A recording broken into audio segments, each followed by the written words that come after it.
These days, it's almost impossible to have a conversation about education without hearing phrases like student centered, deeper learning, or project based. Everywhere, districts, school leaders, and curriculum developers are launching new initiatives to promote instruction that gets students creating, investigating, performing, and experimenting rather than taking notes and tests, and the Department of Basic Education is no exception. I unpack the experience of project based learning with Executive Director of Ecubed, James Donald, and Maxine Fraser, Deputy Principal of Salesians School of Skills based in Cape Town.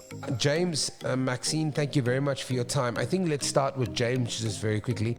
James, we've had conversations about project based learning and Ecubed in our first interview.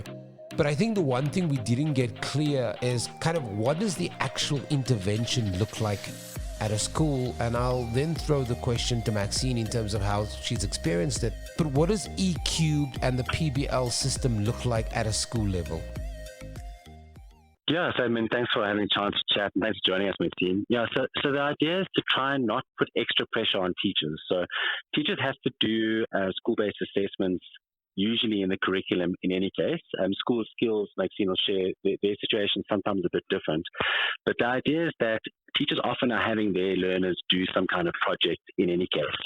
So what we do is we make sure that we give those teachers the support they need, resources, training, turn that project into a project-based learning experience. So that's the kind of learning experience where learners get to do something they're excited about, they get to iterate, they get to try different things. And then in the process, teachers get to learn perhaps slightly new or slightly different ways of teaching that hopefully will help those learners, become employable, start their own businesses or study further when they leave school. Maxine, when you hear about this program and I love what James says is that you guys are currently doing evaluations anyway. But as somebody who's in leadership at your school, when you were approached with this pilot initiative to be part of the case study, what was the initial thinking and what was the initial reaction? Personally, my initial reaction was I was very excited to do PBL. I come from a mainstream experience and I have 33 years of teaching in mainstream.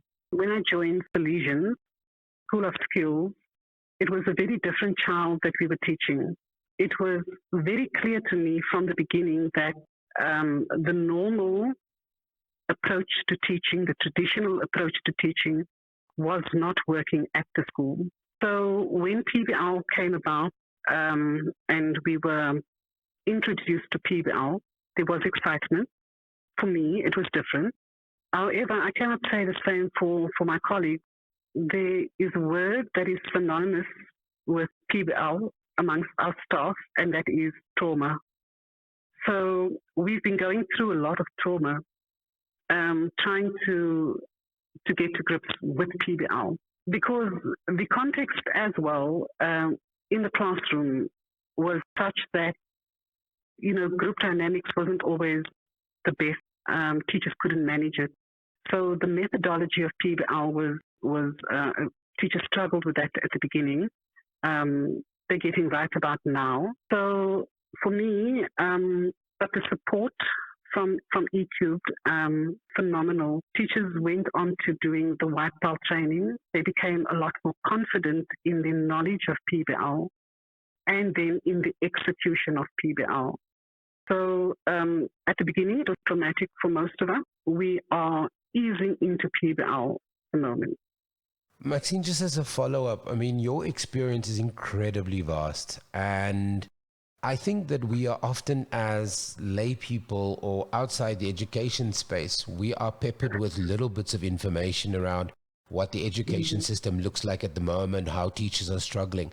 But as somebody, and the word trauma for me is such an emotive experience. You kind of see visually what that represents. Just right now, what is the current environment at schools? This has now been introduced. This is going to make education a little bit more interesting. Okay.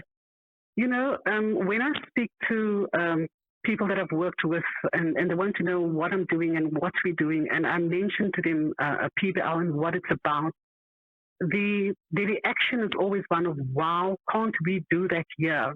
So they love that, and one needs to understand and ask, why would they want to do something like that? Why would they want to shift from what they're doing at the moment? And we all know what a traditional mainstream school looks like, and where the focus is on, and the focus is on assessment. The focus is on cramming, and the focus is on regurgitating knowledge. The focus is on, well, it's stressful for teachers as well as learners in mainstream schools. With PBL, there's so much engagement by the learner. And that is what we are finding exciting here is the engagement by the learner. We used to have children fall asleep in class. They really fall asleep in class now because they're always busy engaging. And through that engagement, they are learning. In mainstream schools, they are learning, there's no engagement. And it is that engagement among peers that actually drives the learning process. So that is what is happening at schools at the moment. In our situation here at Salesians, compared to what is happening out mainstream schools, is nothing different to what it was 20 years ago. James, Maxine quite eloquently talks about the trauma and then takes us through to building confidence. And that is quite a nice visual image of kind of having to deal with something that is not necessarily new, but changes the kind of thinking around how we teach our students. As a program, when you hear Maxine talk about trauma and now confidence, is that kind of what you built in and that you knew would happen if you introduced it into a school? Because the other thing that we don't talk about, and I want to ask you about, is that these schools, these teachers that are part of this case study, they're actually quite brave, aren't they? Yeah, incredibly. I mean, Maxine, thank you so much for what you shared. And I think it's inspiring for me to hear that you found this useful, but also just the amount of effort and energy you put into your work and how challenging that work is. There are thousands of teachers in South Africa that have these kinds of challenges. So I think obviously they've been teachers themselves. They knew that having an entrepreneurship in schools program where this initiative started, to do something additional wouldn't work. So the intention was always, and that's why that PBL was chosen as a way to bring these skills into schools, is because it's something that teachers are interested in. And again, because school-based assessments actually do allow some projects anyway. So it is possible, like you're saying, Maxine, the reality is very different. In theory, a teacher can start using PBL, alongside their normal work. But obviously, even that is hard, But I think the thing that you're realizing, which I think is very exciting to what you're saying, Maxine, is the reason PBL is useful is because it is hard. So learners have this combination of a challenge they care about and support. And the very act of having a challenge and having support is what helps them sort of change their mindsets and learn. And it's interesting that it's exactly the same process that's happening for teachers and for SMTs supporting their teachers. And so what I'm realizing listening to you speak is we need to be way more deliberate and as thoughtful as what we are around creating a PBL experience for a learner. We must be creating a learning and growth experience for the teacher. And I think, Salesians is really helping us figure out how we can do that and how we could scale that. That's quite a thing to say, James, because Maxine, do you agree with James? Because I sometimes feel, and this is just very anecdotal, that you get two different types of teachers at the moment. You get the ones that genuinely, just with the way the world operates at the moment, they are fatigued. They've had to really dig deep emotionally, and they've had to go far beyond what was expected of them traditionally, in terms of the learner would come to the classroom and that would be the central point of education. They've now had to kind of step out of that comfort zone and now go and meet the learner in their bedrooms, at their homes, engage with parents a lot more closer. They've got to kind of be more than that 50, 60, 70% that they used to be. Do you find that with the teacher, that's the one teacher, and then you find the other teacher that openly gravitates towards it, find it easy? You talked about some of the dynamics in your school. How have, just from your conversations, have those two types of teachers gravitated towards PBL? The one that has had to dig deep and is a little bit frustrated with the current situation, and the one that gravitates towards it naturally? Yes, I agree with you that there are two types of teachers, just the ones who are generally fatigued, as you say. and the other ones who will become creative and openly just take the challenge and run with it. It's very difficult. And by and large, you have more of the fatigued type at the school. And that can often impede the program. It impedes the growth because what you really need among staff is buy-in from staff. You need them to become understand what PBL is all about. So at the beginning, and even now, somewhat, there has been growth. There was the challenge, how to you cannot force a teacher to teach it a particular way.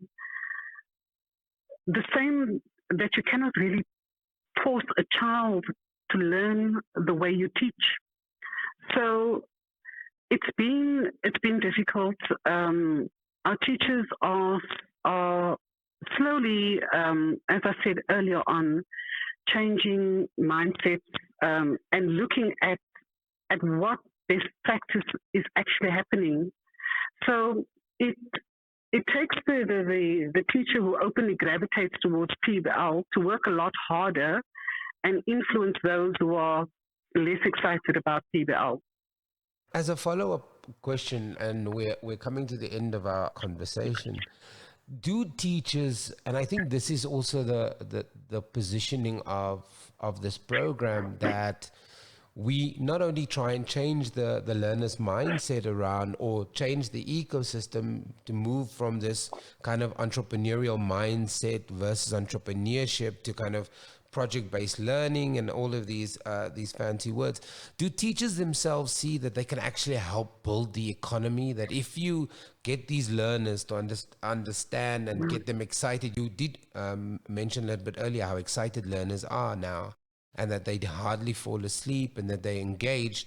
But do teachers understand that they can actually help build the economy, that we can actually change the entire trajectory of where the country is headed by enthusiastically adopting a program like this? As a School of Skills, one of our main objectives is to enable the child after 4 years of being in the skills program to become independent and to become a workable adult who is able to hold down a job.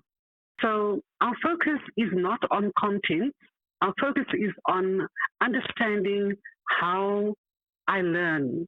And coupled with that are those other skills, those 4 C's of communication, critical thinking, collaboration, and then there are the 3 R's of reading and writing.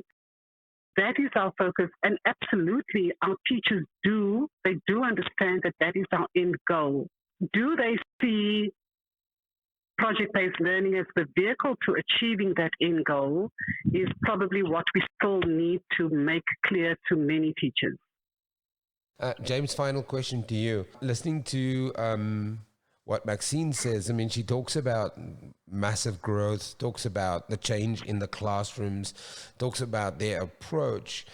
When you hear feedback like that, and I know Ecubed is on the ground engaging all the time, that there will be a report that comes out that will look at the pros and the cons and kind of the work that still needs to be done. Does it give you a sense that the Ecubed idea program, the Department of Basic Education idea of where it needs to go, is on the right track? Yeah, I think, the way Maxine articulated it, teachers know that in many cases the learners in their classrooms are not getting what they need to progress and finish school or succeed afterwards, but they just often are too overwhelmed, too busy, too tired to be able to every day try and work on those problems. So I think a real success factor for a program like this is making the teachers feel like that they're cared for. Because if the teachers don't feel cared for and valued, then the message that the children get is they aren't cared for and valued. So I think that's maybe the fluffier side. On the harder side, thanks also to Maxine, I really think this is genuinely part of something quite historical. There are individual schools and some even individual cities that have tried to use this kind of active learning pedagogy or the fancy language. But we're probably the first country, definitely in the developing world, that's tried to do something like this at a national scale.